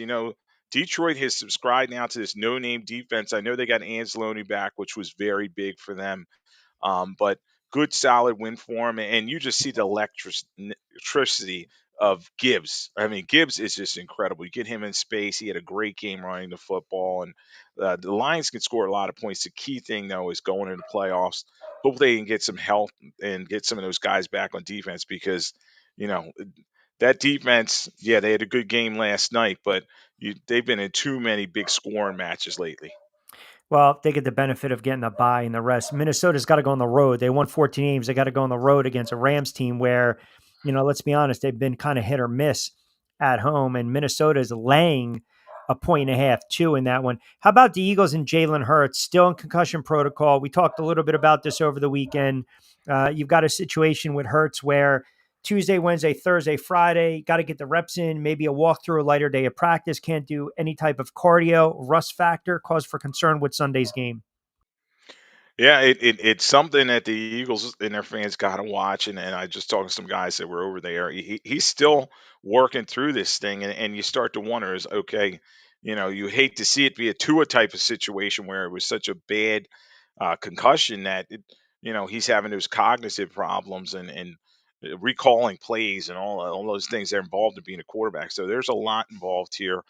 Solid win for the Eagles yesterday. Obviously, it was all backups, but they got the job done. And I think they're going to lean on Saquon Barkley and that big offensive line to kind of drive this one home. I've been watching a lot of the Packers lately. They've been sloppy, and Jordan Love, he's a little banged up as well. So I think right now, yes, you have to look at the Eagles as a favorite in that game. Yeah, I think at close glance, because you're right. I mean, it's the injuries. What do you make of the Tyreek Hill situation in Miami? I mean, head coach pretty much came out and said he quit on the team. He took himself out of the game. And that's a perfect example of a player that wants to chase the coin and not chase the rings. And, his comments afterwards, whether it's the heat of the moment or pillow talk, he's like, hey man, the door's open. I want out. Yeah, he's trying to talk his way out of town, and this is the new NFL. They're trying to make a player control league. But I was talking to my son right now. He's a college kid, and they all think like the NBA. You know what I mean? Where the NBA guy says I want out, and they find a way to do it. But in the NFL, they'll make that guy sit there and think of Hassan Reddick, what happened with Le'Veon Bell, and it's going to be interesting to see how Stephen Ross and Chris Greer, their general manager, handle this thing. But yeah, he's not helping in terms of his comments, and you can clearly see he wants to leave. But it's going to be on ownership's terms because he's under contract. He signed that extension not too long ago, so it's going to be interesting off season. Then you start talking about hold in, hold out, but the team has all the leverage in here. Did the fact that Josh Allen played, one down to continue his quarterback streak record? I mean, whatever. I think it's a little fugazi. But be that as it may, if you look what transpired earlier over the weekend, and it's crazy, right? I mean, we talk about the MVP race, and here we go. Lamar Jackson. You and I talked about that game. I pretty much nailed it. I don't get a lot right, but I said it was going to be about a 35-10, 35-13 type of game. Lamar Jackson, a couple touchdown tosses, add another 63 on the ground. Here's Lamar Jackson's numbers for the season. Staggering. 41 touchdown passes, 4 picks, 4,100 yards, and then he also added another 900 yards on the ground, 4 rushing touchdowns. So basically 5,000 total yards of offense and 50 touchdown passes. Now, I will look like a complete fool and a coward if I backtrack on my Josh Allen is the MVP of the NFL. It is a man up Monday. I'm not going to sit here and tell you I made a mistake. That's the hill I will die on. But what the frig, Lamar Jackson, you look at the numbers now as a whole. Is Lamar Jackson the NFL MVP? Yeah, it's interesting because a couple weeks ago we were like, it's Josh Allen, and then I don't have an AP vote, but I had a vote in the past for the Pro Football Writers, and we did ours after the season, so our voting for MVP, and but should you do it like that though? Yeah, I mean, what if they both get bounced in the playoffs? Does that diminish the regular season? Yeah, right. Yeah, it definitely takes it away, and the thing is, maybe some of the ballots were in early, and maybe like a Heisman race this time, where some guys vote early, and then you have the late vote that kind of pushes Lamar out there. But he was spectacular these last couple weeks, and his numbers are just astounding. I mean, he rushed for over 900 yards, broke Michael Vick's record there as quarterback, and then 4,000 yards passing, and his passing numbers and his passing ability is better than the 2 years he won the MVP. So he's got a good fight over that. He's got a wonderful argument. Yeah, all right, how do you think it plays out in Dallas, right? Because now the Bears are requesting to interview Mike McCarthy. Jerry Jones hasn't really signed off on it. He hasn't committed to Mike McCarthy. He hasn't given a contract extension, but he said that he basically praised Mike McCarthy. Is this I'm waiting to see if a better looking girl walks through the door first? I mean, what do you believe that Mike McCarthy will be the Dallas Cowboys head coach next year and say for the next 2 or 3 years? Or do you believe that Jerry Jones is weighing his options and that decision should come down soon? Yeah, Q, this is another day in the life of Jerry Jones. I mean, he just kind of does things his own way at this point. I think that his son Stephen Jones would probably want to move in another direction, and it's just Jerry's stubborn. He's going to run things the way he wants to with this team, and for now, yeah, McCarthy's going to be the head coach, and this thing may stretch out for a little bit, into the Senior Bowl, into the Combine, all the offseason talk will be, will he be back, and he's going to have to sort this out before the draft. My feeling and the way I'm leaning is I think he's going to bring him back. I mean, you see Belichick's over at North Carolina, and some other coaches that he had his eyes on. And the thing is, Jerry Jones likes coaches that he can not puppet, but he can work with. And Mike McCarthy seems to be that type of guy. Um, much like Jason Garrett, he was a guy that he was very comfortable with. So he's comfortable with Mike McCarthy. The players seem to like him. And then a lot of people are making excuses in terms of injuries, et cetera, with this team. But I think they should probably move on and start in a new direction. But Jerry will probably, since he's the GM too, don't forget that, So he'll probably keep McCarthy and just keep moving forward. 49-35 regular season record, but he is just 1-3 in the playoffs. And does he get a pass because of some of the injuries? I don't know. I think the problem is some of these owners are way too loyal, and some of them are so afraid to make a change. And it's not. It's like if you mess up with a draft pick and you have a really good draft the next year, sometimes you live with it unless you're missing on a quarterback. Like Joe Shane, Theo Johnson, Tracy Neighbors, those are good draft picks. But then I look at the moves, right? Not trading Saquon Barkley, giving Daniel Jones a contract extension, drafting Evan Neal, trading for Darren Waller. I mean, just it has not panned out. So I have to look at the pros and cons. Like you have to make the list.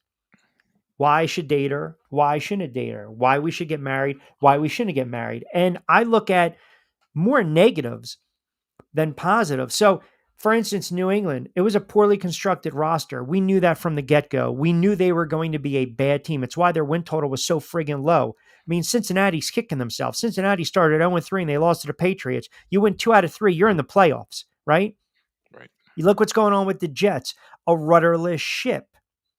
Aaron Rodgers is gone. Aaron Rodgers, he's not dictating anything. Jacksonville, you get rid of the head coach. You got question marks about the quarterback that you paid a lot of money. So my question to close it out for you is this. Do you believe that the majority of the teams in NFL, their face of the franchise is the quarterback, but some of these teams don't need the quarterback to be the face of the franchise. They need the head coach, i.e. what's going on in Detroit, because Dan Campbell has the personality, the ruggedness, the look, the persona of Detroit and its people and its community. So do you subscribe into that? I think the face of the team should be the head coach. He's the leader of the team. And, a lot of times they're handpicking their own GM to work with somebody that's their buddy that they grew up with and everything. And they can find a quarterback. But it's always great when you have all three and everybody's on the same page, singing from the same sheet music. And, I just think a lot of times these coaches and GMs and quarterbacks are mismatched. And then next thing you know, it all blows up. So some of the owners are quick to make a change to their own detriment, like a David Tepper with the Carolina Panthers, but then some of the owners are just stalwart and they say, no, this is my guy. I'm sticking with him. So, it always, the most successful coaches, think of the Dallas Cowboys, Tom Landry, Chuck Noll, you have to give the coach the longevity and allow him to build his program. So, yeah, I think it should be with that said, isn't there a moment or two where if it really goes south bad, you do have like Urban Meyer, Joe Judge, Pat Shurmur, Chip Kelly, even though he went to the playoffs, they lose the game, like they got blown out, Miami, Tampa, and Detroit, and he looked soulless up there at the podium. He looked like he was a beat man. Like sometimes don't you just have to say enough is enough? Like with the Giants, you should have got rid of Brian Daboll after the loss to Carolina. With Jacksonville, they should have got rid of Doug Pederson. What? I mean, after what was the London game. Yeah, there you go. Which one? Right? I mean, I forget. One of them was really egregious, and we were both, you and I both said he shouldn't even come back on a flight. That's how bad they got beaten. The team just looked like they were underprepared. And as you said, Q, some of these owners are just so stubborn. They want to wipe the egg off their face and say, I made a mistake, and there's nothing wrong with that because it's their team, it's their money. And I think a lot of times, Q, it's them having to go to like the owners meetings and sit around the table with the rest of these guys. And they're the laughing stock. They're the joke. Then they're kind of like, what? All right, I need to fix this. Yeah, I know we said it, and I don't know what game it was because they had the stretch where they lost to Green Bay, Philly, Minnesota, I mean, the Detroit game, hell, they gave up 52 points and they had the bye week. I don't think that game was in London. Might have been the Houston game. I don't know. But point being is you're right.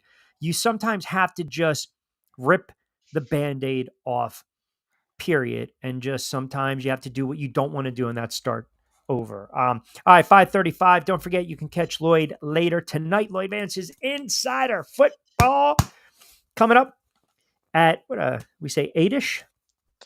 8 p.m. start. Angel knows that he has me on time. We'll be here at 8 o'clock, and we'll get rolling. Kevin and I will talk about, Week 18. The games aren't much to talk about there, but we'll really get you ready for the wild card round and all the news and notes, which you were hitting on some of them earlier.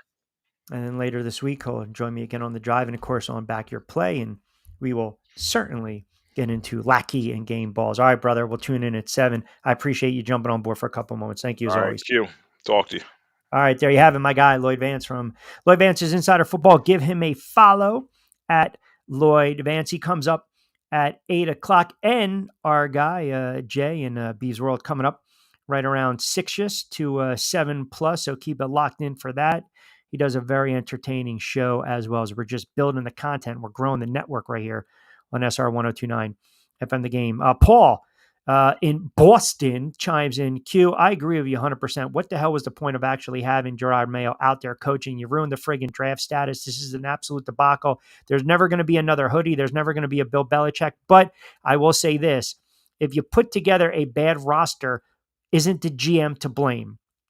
Yes. Yes, yes, yes. Agree. Now, one of the reasons I bring that up is if you look at what's going on in Jacksonville, and I will pose this to you guys, and just chime in. It's a yay or nay. It's a yes or no. But for some reason, with our viewers, it never is. Is Trevor Lawrence a franchise quarterback? Do you believe Trevor Lawrence, in the right system, when healthy, can be an extremely successful quarterback? Can he win you playoff games? Can you have a high level of success with Trevor Lawrence as your quarterback? Now, mind you, Trevor Lawrence is just 25, 26. Trevor Lawrence in 2022 had a really nice season for Jacksonville.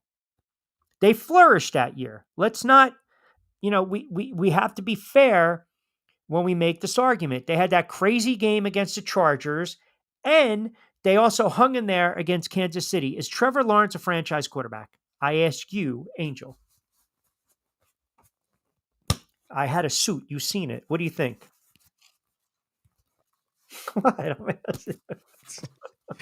Yeah, you saw the suit. There it is. There's no, I mean, this is just rubs me the wrong way with this. There's no more mini screen. You are no longer the incredible Schengen Hermano. You're grande, hermano. Do you think Trevor Lawrence is a franchise quarterback? No, I don't think so. I think unless he goes somewhere else and ends up resurrecting his career, I don't think so at this point. Well, why does he have to go somewhere else to be a franchise quarterback? You're saying it's not the right fit for him in Jacksonville? No, I don't think so. I mean, they've tried. I mean, not saying that Dougie P didn't try and trying to not do his best with them, but I think maybe a different destination. We had mentioned it earlier on my show. Martinez, a company that possibly, if you send him over to the Raiders, I don't know, maybe to Cleveland, somewhere else where he can kind of prove what's his worth is. Maybe do it that way. But I'm not sending it. First of all, hold on a second. He signed Angel. He signed a 5-year, $285 million contract before the 2024 season. Right. No, I get it. But at this point, who else can come in and try to resurrect his career yet again for a third time? Yeah, but how is it? But okay, so now you're bringing in a new head coach and a new coordinator and a new system. Now, how is it fair? It's just like what the friggin' Giants did with Daniel Jones. I'm not saying Daniel Jones is a great quarterback. How can you do that? Now you're saying, I'm bringing in my own coordinator, my own head coach. Here's the system. Now you're giving him a new scheme to learn, a new offense to learn. So there might be growing pains. Right. But he just signed a monster deal. And by the way, quarterbacks go to the Raiders and Cleveland to friggin' die. Well, I mean, how did it work out for Kirk Cousins in Atlanta? They signed him a monster deal. Well, that's a gross miscalculation. That was a gross miscalculation. Kirk Cousins has a great friggin' agent, but Kirk Cousins is at a body of work more than Trevor Lawrence. But if your point is they gave him a monster deal and it didn't pan out, agree. You know, what's funny, you mentioned Cleveland. Now, I don't know if you saw the new report, but apparently Deshaun Watson had a setback with his Achilles. And the reason I bring it up, if you go and you look at Tankathon, Cleveland Browns have the number 2 overall draft pick. So Tennessee needs a quarterback. Cleveland needs a quarterback. The Giants need a quarterback. Either way, it seems as though Sanders or Ward are going to get taken fairly early in the draft. But Cleveland also gave every single cent and dime guaranteed to Deshaun Watson. Like, I'm sorry, man. You know, if Cleveland drafts, if they draft Sanders, he's not going to Cleveland. No, he's not. But at the same way, too, the argument was made earlier about, I don't know if it was, it might have been Joey B where he was talking about earlier, where he had mentioned that would the Patriots entertain Shador and Dion? And I don't think so. I think it would be more towards Jacksonville, because then I also believe Joey B made the same comment where, all right, if it doesn't work for the Patriots, what if, hypothetically, once again, that you bring in Shador and Dion into Jacksonville, trade away Trevor Lawrence, and then they draft Travis Hunter?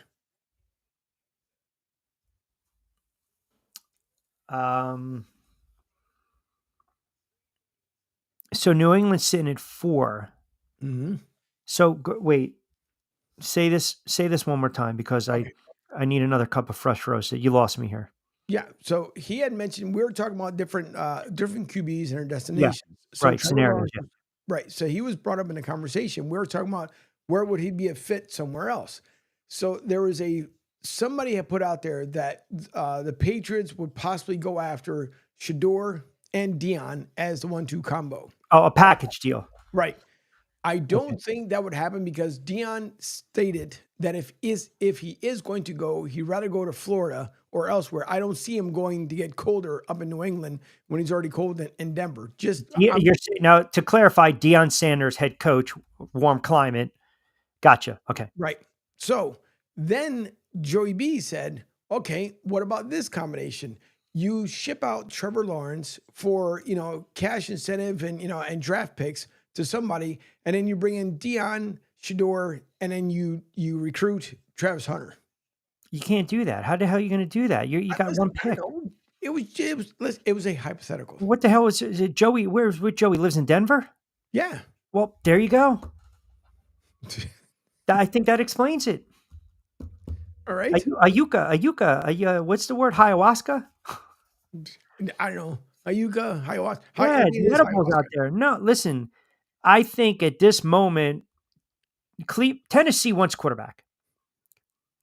Cleveland wants quarterback. They don't want to deal with Deshaun Watson anymore, or Winston or anything. Sanders, if he's drafted by Cleveland, he'll pull an Eli. He's not going to go to Cleveland. And Tennessee is desperate for a quarterback. So it's going to be Ward, Sanders in one way, shape, or form. That's probably why I believe the Giants should turn around and trade their pick. Like, it almost seemed like it made sense somehow. So Brady likes Sanders. Right. He's mentioned it in the pod. He's talked about, the gamer and the kid and this and that. Now, who's more athletic? I think it's Cam Ward. I think they're both good quarterbacks. But again, and you guys I know you get on me, not you, but the majority of the listeners, I am not enamored by either quarterback. I don't think you draft because it's a sexy name. I don't. I think if you screw it up this time, you're screwed. I really do. I think if you make a mistake, and listen, New England turned around and they selected May with the number 3 overall draft pick. And he's shown great potential. Cleveland, they haven't gotten it right. Tennessee hasn't gotten it right. They need to get it right. Now, are you getting rid of the head coach? No. And if you look at Jacksonville right now is the 5th. They get the 5th pick. I can't see they invested, and I know where you guys are going to go with this before I even say it. They invested a lot of money in Trevor Lawrence. This is going to sound very familiar. They paid him based on a very good year. This is going to sound really familiar. And then he got hurt. And I think you have to have a little patience when the quarterback comes off of these types of injuries, i.e., Daniel Jones, big season, playoffs, got paid, got injured. He was never going to succeed with this regime.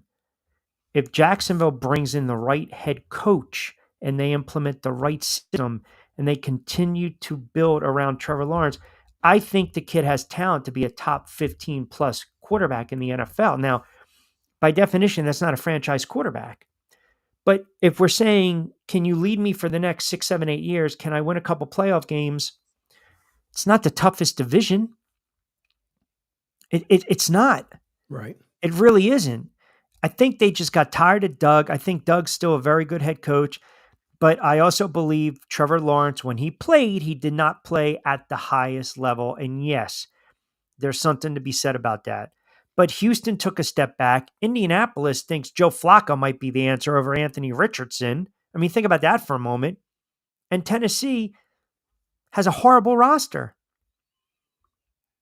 So like Jacksonville, if you get it right, you can win a couple games. You can win a couple games. You can be competitive. And then anything happens if you win a division, you get a shot at the playoffs. I would not write off Trevor Lawrence just yet is my point. And I am not enamored with Sanders and Ward like everyone else is. I'm really not. As a Giant fan, the fact that they overreached for Daniel Jones at 6, it was a grave mistake. It really was. And they mishandled it from the get-go. If you're going to go that route, and Mara said priority is quarterback, does that mean a quarterback in the draft? Does that mean getting I know you guys hate the term, a bridge quarterback, a veteran quarterback? They're going to be just as bad next season. They are.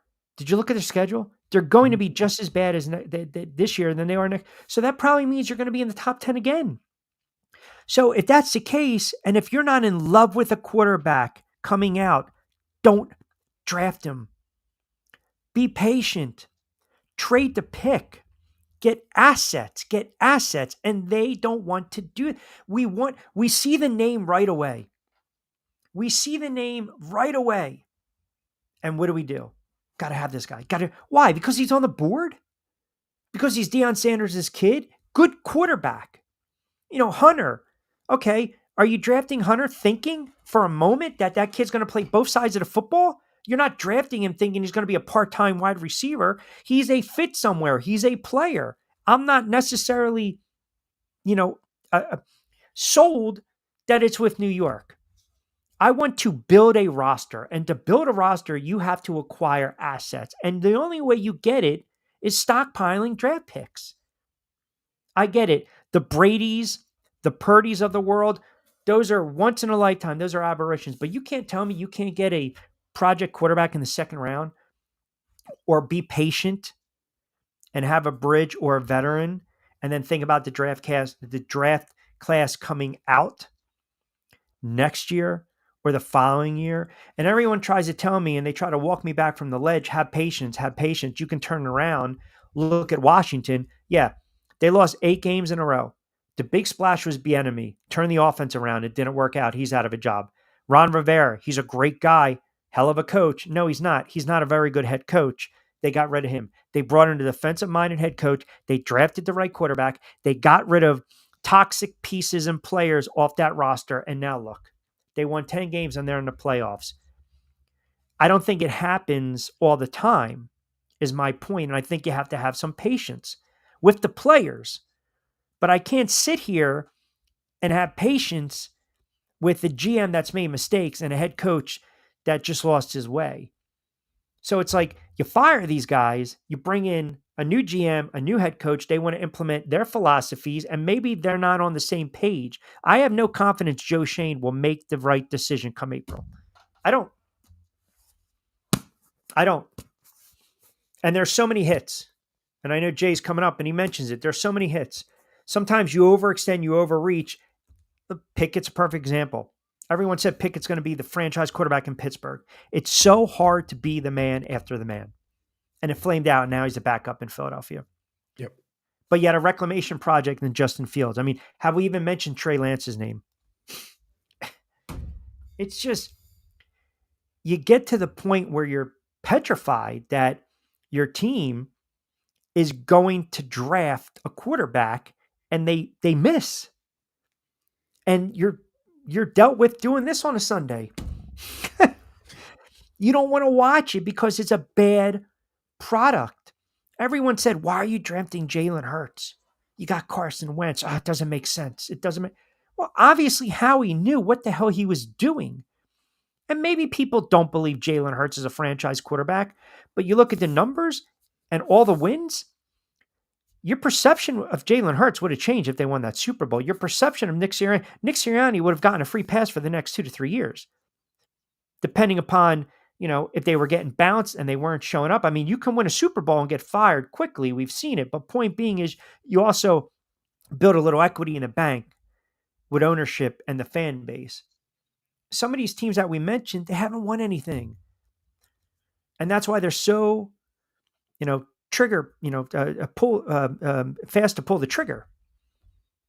And listen, if Tampa Bay gets bounced and they have a poor showing, they're going to move on from bowls. Look at Atlanta. I mean, Atlanta, you sign Kirk Cousins, you bench him, you go to Penix. You have horrible clock management, but everyone said, oh, it's a successful season. You know why? Because now you think you have a quarterback in place. So that head coach, Morris, buys himself another year or two. Look at Indianapolis. You draft Richardson, he gets hurt, he's inconsistent. You got to have a 40-year-old Flacco off the couch. So now, does that head coach get a pass? Because the quarterback has been inconsistent? Because at the end of the day, who signs off on the draft pick? It's the GM. Right. The owner might say, do what you need to do. And the head coach puts his imprint on it. But the GM, they're the ones, I want to be known for the guy that drafted this kid. And if you can't draft properly, you're not going to be around long enough. You're just not. And you just become one of these just fledgling franchises. And it's brutal, man. It's absolutely brutal. I mean, my buddies that are Cowboys fans are like, let McCarthy go talk to the Cowboys. But Eagles fans want Brian Daboll and they want Mike McCarthy in the NFC East. They do. Hey, reminder, you see it right there, fresh roasted coffee, BYP 20% off your first purchase. NFL, man, I'm telling you, sometimes it sucks to be a fan and having to watch this nonsense. You got 70-degree weather. You got the Eagles in the playoffs. You got Tampa in the playoffs. I got friggin' snow. I got the pup running around wanting to play and eat the friggin' snow. I got to tell her, don't eat the yellow snow. I got no playoffs. And 20 degrees outside. Thankfully, we're a little bit better off right now, but it'll be dropping down. We're still at 66. We'll be going down to 39 tonight. And then tomorrow, the high will only be at 60. And then the next couple of days, we're in the mid-50s. By the way, just to clarify, because a couple guys are asking me, Andrew was asking me on Facebook, the concussion protocol with Jalen Hurts. Clubs cannot confirm what phase of the protocol players are in. So again, most likely Wednesday or Thursday, my guess is he will be cleared from the protocol after either Wednesday or Thursday. And that will give him, really Friday, walk around Saturday. There you go. Whoa. Do we have to, I mean, do we have to, do we block the madman? I mean, he's faithful. And you cannot take a shot. Go ahead, pull it up. Go ahead. I'm going to let the audience attack him for this nonsense. Kiki isn't the brightest bulb in the box. That's not true. My dog is ridiculously smart. Yep. I mean, she can leap tall buildings. She runs like a friggin' gazelle. All right, granted, she started to eat yellow snow. I get it. That happens sometimes, but still. Take a shot at the dog is ridiculous. All right. You got to start. I will not allow it. Got to start wrapping it up. So you got the games laid out. Oh, Wednesday, just to tweak the audience, we will talk a little NBA and we'll talk NFL. But hoping Jermaine Jones played for about a decade in the NBA. Going to join us in a 5 o'clock hour. We'll see if we can get a Costco later on the week on college football. We will go NFL heavy, see if any shoes drop later today and or tomorrow. And you get the audio version of the Drive with Q every Tuesday and Thursday from 5 to 6. And Angel, how can they get that audio? How is that audio available to the listening audience? See, I was going to go to you for that one, but okay. I'll take it from here. I don't need the shared screen. I don't need the graphic. We just go ahead. Walk it's fine. All you have to do, you go to sr1029thegame.com, just like it is above us here on the screen. Preach it. You go there, right on the home screen. You guys will look for the Drive with Q, the button and the picture now right next to each other. You click on the Drive with Q button, and right there, it'll show you on the air now. And all you had to do is hit play, and you're ready to go. That's it. That's it. Simple. That's it. By the way, GBG just said, let me bring him back. He said, Kiki is the dog. Great show. Great show, guys. Q, you the man. I love being back and forth with you. It's awesome. Thank you, Jerry in Rhode Island as well. He didn't like that I kept mentioning the 70-degree weather, along with the Bunker Boys who surprised everybody via text today. That was the big one. So I don't know. Looks like sometimes we don't know how the reception is with the mountain with some of these Eagles fans, hence the Bunker Boys. They go in the bunker. See, the Bunker Boys come out when they win. That's the problem. And that's an annoying trait. That's not being a gentleman. When you lose, you have to take your lumps. When you win, you have to win graciously. And apparently some of you Eagles fans, yeah, I'm looking right at you. How many fingers am I holding up? And just for the jury, Your Honor, you Eagles fans can be extremely cocky and arrogant and condescending. When you lose, where are you? Where are you? You know what you do? You hide in your friggin' bunker. Giant fans, we take the bullets. We take the shrapnel. We run towards the fire. Just like in Squid Game Season 2 with the green light, red light, they were running towards it. Bunker Boy, as soon as all of a sudden the center goes, they backtrack. We storm the beaches. Meanwhile, what you friggin' do is you look for the best hiding spot. I cannot allow it. I cannot have it. I am a diehard Packers fan. Come Saturday or come Sunday. Angel was spitting a little bit today. Not a lot. It's just different. It's just now all of a sudden it's like, All right. I'll put whoa. Again?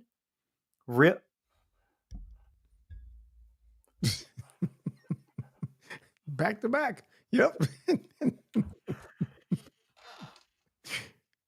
then the last one. They are. All right, we will start wrapping it up. Jay's coming up next. Keep it locked in. And then you got Llyoyd Vance's Insider Football later on in the night.